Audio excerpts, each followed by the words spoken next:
تو وہ اس وقت روزہ توڑ سکتا ہے یا صبح سے ہی روزہ نہ رکھے؟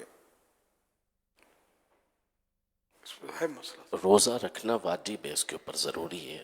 اس مسافر کے لیے روزہ چھوڑنا درست ہوگا کہ جس کی روزے کی ابتدا حالت اس سفر کے اندر ہو رہی ہے، یعنی وہ نکلا تھا سحری سے پہلے یا رات میں نکلا تھا، اب سفر کے دوران ہی روزے کا وقت آ گیا ہے، تو اب اسے نہ رکھنے کی اجازت ہے کہ وہ نہ رکھے. لیکن یہ نہیں ہے کہ وہ شہر کے اندر موجود ہے یا مقیم ہے کسی جگہ پر اپنے گھر میں، اور اس کو پتہ ہے 10 بجے مجھے نکلنا ہے تو میں آج روزہ نہ رکھوں، ایسا جائز نہیں ہے. روزہ رکھے گا وہ، پورا بھی کرے گا جی پورا بھی کرے گا. سفر میں ہو جائے. اگر کسی کی طبیعت ٹھیک نہیں، کیا وہ سحری کر کے پھر دن میں موسم کے اعتبار سے نیت کرے روزے کی تو کیا روزہ ہو جائے گا؟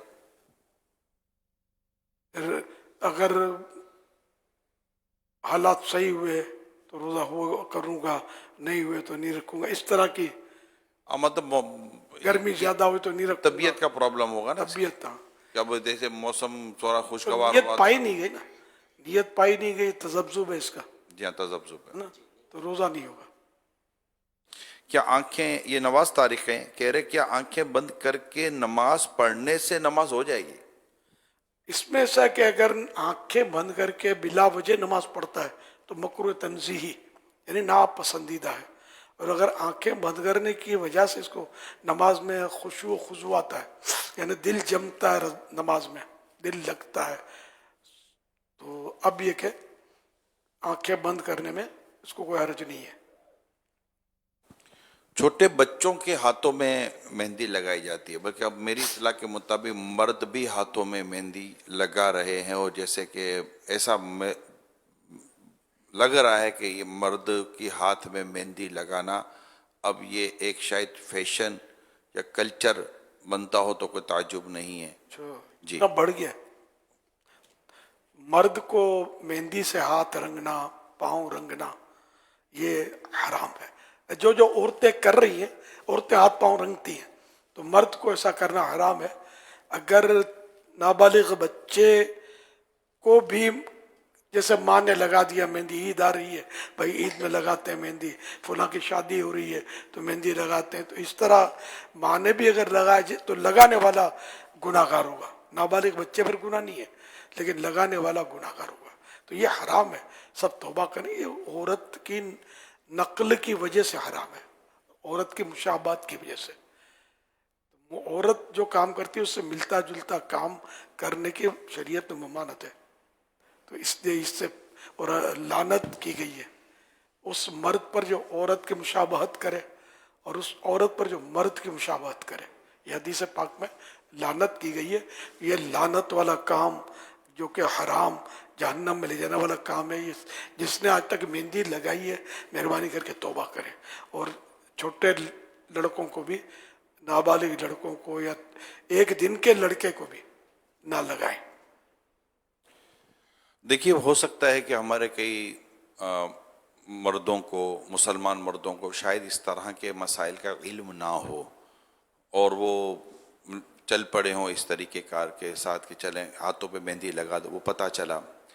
یہ بھی بتاتا چلوں کہ اس وقت جو مردوں میں خاص طور پر نوجوانوں میں جو بریسلیٹ یا کڑے پہننے کا جو رواج ہے، چاہے وہ کسی بھی میٹل کا ہو، وہ چل پڑا اور جیسا تیسا چل پڑا. چین وہ یہ بریسلیٹ آپ اس کو سمجھ لیں پہنتے ہیں. جو اس کے علاوہ عجیب و غریب قسم کی انگوٹھیاں میں اس کی وضاحت دینے کی کوشش کرتا ہوں وہ پہنتے ہیں. تو ایسا چین کا کلچر بڑھ گیا، بہت بڑھتا چلا جا رہا ہے. چین پہنتے ہیں، بٹن کھلے بھی نہیں ہو تبھی چین ان کی پہنی ہوئی ہوتی ہے. تو یہ آپ پہن رہے ہوتے ہیں، جو پہن رہے ہیں ان کو عرض کر رہا ہوں. اچھا اس کے علاوہ آپ شارٹس پہن رہے ہیں، مطلب کہ ہاف پینٹ جس کو آپ کہتے ہیں وہ پہن رہے ہیں، گھٹنوں سے اوپر سارا نظام اب، اور بالکل اس کو ایک جنرل ایک کلچر طور پر اب لے لیا گیا ہے کہ شاید اس کو اب کوئی بھی غلط سمجھ نہیں پا رہا ہوتا بدقسمتی کے ساتھ. تو میں چاہوں گا کہ امیر سنت اس حوالے سے بھی ہمیں رہنمائی فرمائے. کیا پتہ کہ کسی کو آج پتہ چل جائے گا اچھا یہ ناجائز تھا یا حرام تھا یا جو بھی اس کا شرعی حکم تھا اس کے مطابق کر لیں. ماہ رمضان ہے، عبادت کا مہینہ ہے، مغفرت کے ایام ہیں. اللہ کرے کہ ہم سچی توبہ کرنے میں کامیاب ہو جائیں اور درست مسئلہ جب پتہ چل جائے تو اس کے بعد پھر ہمیں دیر نہیں کرنی چاہیے، اپنے رب سے معافی مانگ کر راستہ صحیح اختیار کر لینا چاہیے۔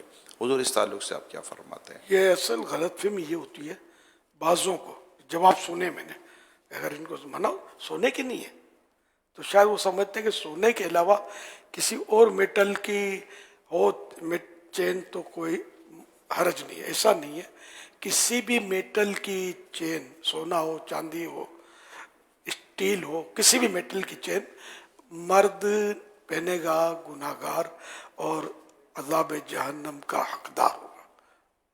معاملہ بھی سخت ہے، ٹھیک ہے نا؟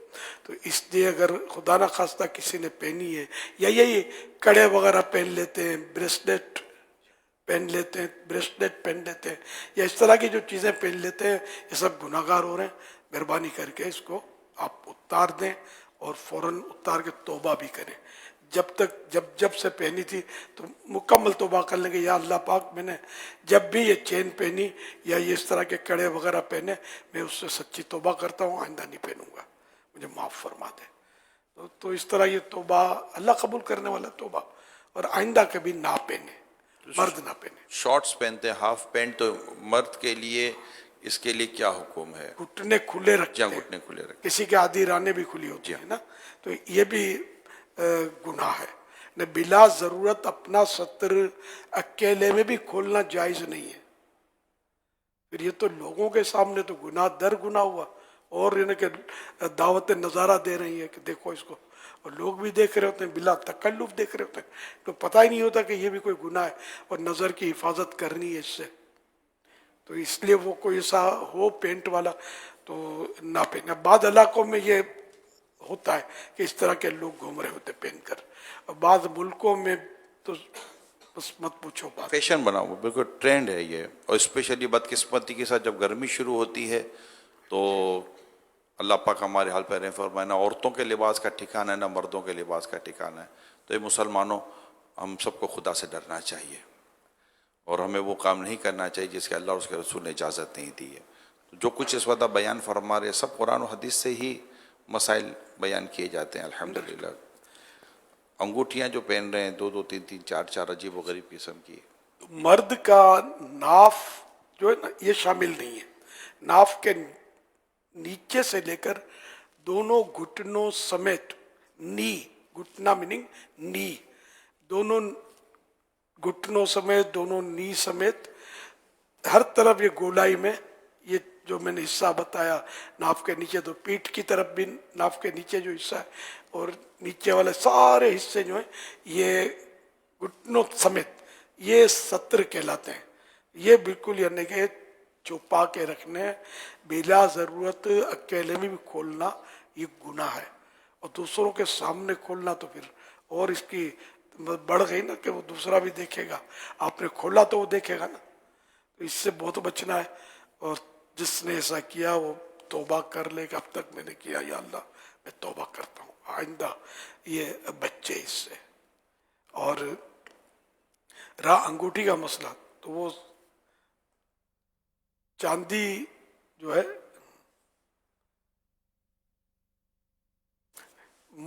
چاندی مرد کے لیے صرف ایک انگوٹھی چاندی کی جس میں ایک نگ ہو، نگ کا وزن کتنا ہی ہو، وہ نگ کے وزن کی کوئی قید نہیں، البتہ اس چاندی کی قید ہے کہ چاندی 4 گرام 374 ملی گرام سے کم ہو۔